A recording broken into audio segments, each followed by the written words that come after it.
ഈ അഗ്രോ ഫാർമയുടെ കാർഡമംഗർ എന്ന് പറയുന്ന മരുന്നുണ്ടല്ലോ, ഞാൻ ഉപയോഗിക്കാത്ത ഒരു മൂട് ചെടിയായത്. ഒരു 75-80 മൂട് ചെടിയാണ് ഈ ഏരിയയിലുള്ളത്.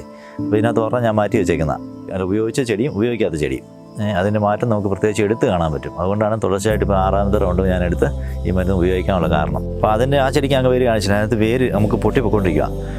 പിന്നെ ഞാൻ മണ്ണ് നോക്കിയപ്പോൾ മണ്ണിന് വേര് വീഴേണ്ട അങ്ങനത്തെ പ്രശ്നങ്ങളൊന്നുമില്ല. പിന്നെ ഇതിനകത്ത് കണ്ടോ, ഇതിനകത്ത് നമുക്ക് നിറച്ച് വേരുകളാണ് കണ്ടോ, നല്ല പുതുവേരും ഇതിന് നടുക്കൊക്കെ കണ്ടോ കുറേ പുതിയ വേരുകൾ ഉണ്ടായിക്കൊണ്ടിരിക്കും. അപ്പോൾ അതെല്ലാ ചെടിക്കും ഉണ്ട്, ഞാൻ ഒഴിച്ചു കൊടുക്കുന്നതിൻ്റെ എല്ലാ ചെടിക്കും ഉണ്ട് അത് അതിൻ്റെ ആ മാറ്റം കാണാനേ. അപ്പോൾ അതാണ് ഞാൻ പ്രത്യേകിച്ച് ഇത് എടുക്കാനുള്ള കാരണം. ഏലം കർഷകർ രക്ഷപ്പെട്ടു.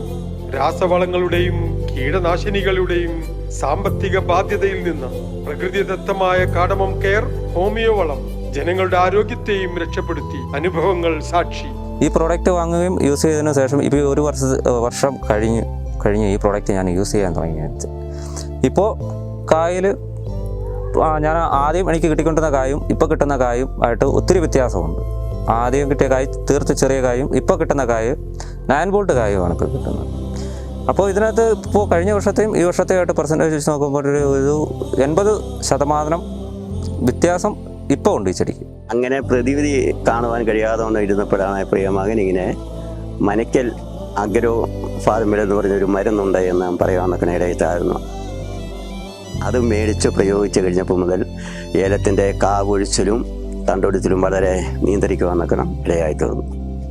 ഏലം കർഷകരുടെ പേടി സ്വപ്നമായ ഫിസേറിയത്തിന് പരിസമാപ്തി. ഇനി ഏലം കർഷകർക്ക് നന്നായി ഉറങ്ങാം. കാർഡമം കെയർ ഹോമിയോ വളം.